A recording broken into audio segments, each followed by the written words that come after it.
बिहार की राजनीति में शायद पहली बार प्रशांत किशोर ने ऐसी सीट चुनी है जहां जीत से ज़्यादा संदेश मायने रखता है।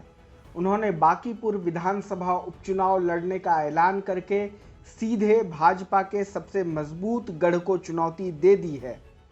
बांकीपुर कोई सामान्य विधानसभा सीट नहीं है।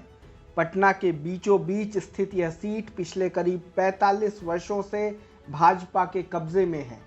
यही वजह है कि प्रशांत किशोर का यहां से चुनाव लड़ना सिर्फ एक उपचुनाव नहीं, बल्कि भाजपा की राजनीतिक ताकत को सीधी चुनौती माना जा रहा है। प्रशांत किशोर खुद दावा कर रहे हैं कि भाजपा के पारंपरिक वोटर उनसे चुनाव लड़ने की अपील कर रहे हैं। एक मीडिया इंटरव्यू में उन्होंने कहा था कि लोग उनसे कहते हैं लालू प्रसाद यादव को वोट नहीं देंगे, लेकिन अगर आप चुनाव लड़ेंगे तो आपको वोट देंगे। अगर यह दावा ज़मीनी स्तर पर सही साबित होता है तो बांकीपुर का चुनाव बिहार की सबसे दिलचस्प लड़ाई बन सकता है। यहीं से भाजपा की चुनौती भी शुरू होती है। क्या भाजपा इस चुनाव को अपनी पारंपरिक रणनीति से लड़ेगी या फिर नया सामाजिक समीकरण बनाने की कोशिश करेगी? बांकीपुर लंबे समय से कायस्थ बहुल सीट मानी जाती रही है और भाजपा का मजबूत आधार भी यही रहा है। लेकिन पिछले कुछ वर्षों में भाजपा ने पटना की दूसरी शहरी सीटों पर सामाजिक समीकरण बदलने का प्रयोग किया है। कुम्हरार से कायस्थ की जगह वैश्य उम्मीदवार और पटना साहिब से नंद किशोर यादव की जगह रत्नेश कुशवाहा को टिकट देकर पार्टी ने जीत हासिल की थी। यही वजह है कि अब राजनीतिक गलियारों में यह चर्चा शुरू हो गई है कि क्या भाजपा बांकीपुर में कोई नया प्रयोग करेगी, क्या पार्टी किसी पिछड़े उम्मीदवार पर दांव लगाएगी या फिर अपनी पारंपरिक रणनीति कायम करेगी।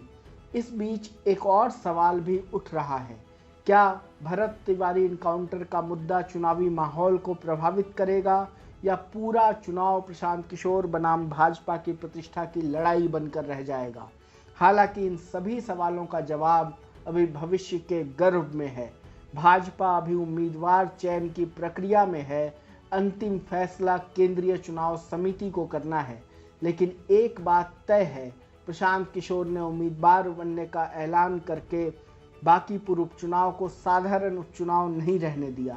अब यह मुकाबला सिर्फ एक सीट जीतने का नहीं होगा, यह मुकाबला होगा भाजपा के 45 साल पुराने गढ़ और प्रशांत किशोर की राजनीतिक विश्वसनीयता के बीच। सुने जन सुराज पार्टी के प्रेस कॉन्फ्रेंस में क्या कुछ कहा गया। आज के प्रेस कॉन्फ्रेंस में आप सबका स्वागत है।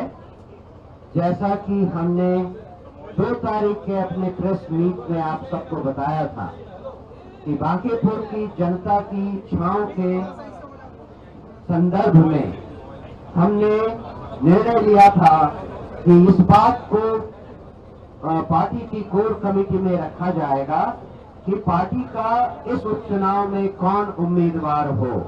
आज जो कोर कमेटी की बैठक हुई उसमें एक मत से, सर्वसम्मति से यह निर्णय लिया गया कि जन सुराज पार्टी की तरफ से बांकीपुर के उपचुनाव में हमारे पार्टी के उम्मीदवार हमारे सूत्रधार श्री प्रशांत किशोर जी होंगे।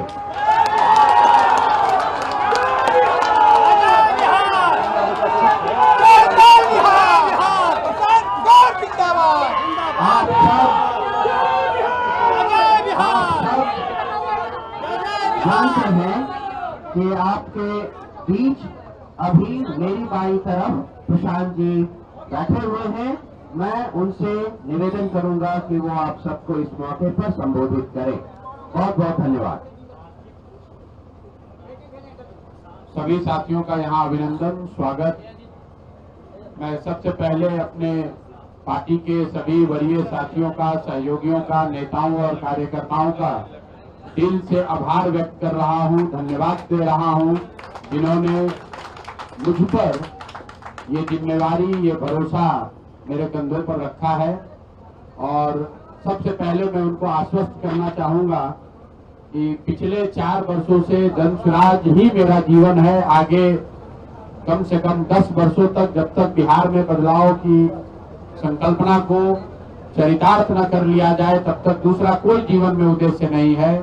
बांकीपुर में चुनाव लड़ने की जो जिम्मेवारी हमको दी गई है, मैं उसी परिणाम, उसी प्रयास के दिशा में इसको एक कदम मानता हूं। जो नवंबर 2025 में हजारों लाखों लोग जन स्वराज के विचार से, इस प्रयास से जुड़े थे और कहीं न कहीं परिणाम आने के बाद उनके मन में थोड़ी उदासी या हताशा थी। उनमें से ज्यादातर लोगों का ऐसा मानना है कि बांकीपुर चुनाव में अगर जन स्वराज को जीत मिलती है तो न सिर्फ जन स्वराज को एक बहुत बड़ा बल मिलेगा, बल्कि बिहार बदलाव की सोच को फिर से पुनर्जीवित करने में बहुत बड़ी मदद मिलेगी। तो मैं इस जिम्मेवारी को अपनी ह्यूमिलिटी के साथ एक्सेप्ट करता हूं। अपने साथ सभी साथी कार्यकर्ताओं का, नेताओं का धन्यवाद करता हूं। साथ ही उन 18 लाख मतदाताओं का धन्यवाद कर रहा हूं जिन्होंने विपरीत परिस्थिति में नवंबर 2025 में जन स्वराज के सभी उम्मीदवारों के समर्थन में अपना मत दिया है और जन स्वराज को जिंदा रखने में, जन स्वराज को बिहार में बनाए रखने में अपना अमूल्य योगदान दिया है। आने वाले भविष्य में जन स्वराज की यात्रा चाहे जितनी बड़ी हो, लेकिन जिन पहले 18 लाख मतदाताओं ने नवंबर 2025 में हम लोगों को वोट दिया, मैं उनका सबका हृदय से आभार व्यक्त करता हूं। और अंत में बांकीपुर के वो सभी मतदाता साथी जिन्होंने पिछले 1-1.5 महीनों से हम लोगों को व्यक्तिगत तौर पर या कार्यकर्ताओं साथियों के माध्यम से ये बताया कि हर हालत में मुझे बिहार में स्थिति के सुधार के लिए, बिहार में बदलाव के लिए खुद उतरकर चुनाव लड़ना चाहिए। मैं उनको इतना ही आश्वस्त कर सकता हूं कि मैं अपनी पूरी ईमानदारी से आपके इस सोच के साथ जुड़कर बांकीपुर का चुनाव लड़ने का प्रयास करूंगा और अगर आपका आशीर्वाद मिला, जीत कर आए, तो मैं आपको आश्वस्त कर रहा हूं कि आपकी भावनाओं के अनुरूप, आपकी इच्छा अपेक्षा के अनुरूप काम करने का प्रयास करेंगे। मेरे एक विधायक बन जाने से पूरा बांकीपुर सुधर जाए ये शायद जरूरी नहीं है, लेकिन इतना जरूर समझिए कि आप अगर जिताकर जन स्वराज का एक प्रतिनिधि वहां भेजते हैं तो 242 विधायकों पर हम लोग भारी पड़ेंगे। उन पर आपका जनता की ओर से जनता का प्रतिनिधि बनकर उन पर जनता की अपेक्षाओं का जो बोझ है उसको बनाए रखेंगे। अंत में मैं आपको ये बताना चाह रहा हूं कि हम लोगों की नजर में जो बांकीपुर का चुनाव है, ये पिछले 6 महीने में सम्राट चौधरी जी के नेतृत्व में चल रही एनडीए सरकार के कामकाज पर, उस सरकार के चाल चरित्र चेहरा पर, उनकी नीति पर, उनके नियमावली पर जनता का एक जनमत होने जा रहा है। बांकीपुर के चुनाव में अगर भाजपा को जीत मिलती है तो मुझे ये मानने में कोई दिक्कत नहीं होगी कि जो उनकी नीति है, जो उनका चेहरा है, जो वो कार्यक्रम चला रहे हैं, उसमें बिहार के लोगों की सहमति है। लेकिन अगर बांकीपुर में भाजपा हारती है तो यहाँ के सरकार को ये मानना चाहिए कि जिस तरह के चाल चरित्र चेहरा को वो दिखा रहे हैं, जिस तरह की व्यवस्था चला रहे हैं, वो बिहार की जनता को कहीं न कहीं स्वीकार्य नहीं है। और ये पहली बार भाजपा के मुख्यमंत्री बने हैं सम्राट चौधरी जी, और हम लोगों ने प्रेस करके चुनाव से पहले और उसके बाद भी स्पष्टता से ये कहा है कि इनके चाल चरित्र चेहरा पर हम लोग को कोई विश्वास नहीं है। बिहार का एक बहुत बड़ा जनमानस है जो इन पर भरोसा नहीं करता है। ये चुनकर नहीं आए हैं, इनको पीछे से बनाया गया है। चुनकर जनता ने नीतीश कुमार को मुख्यमंत्री बनाया था।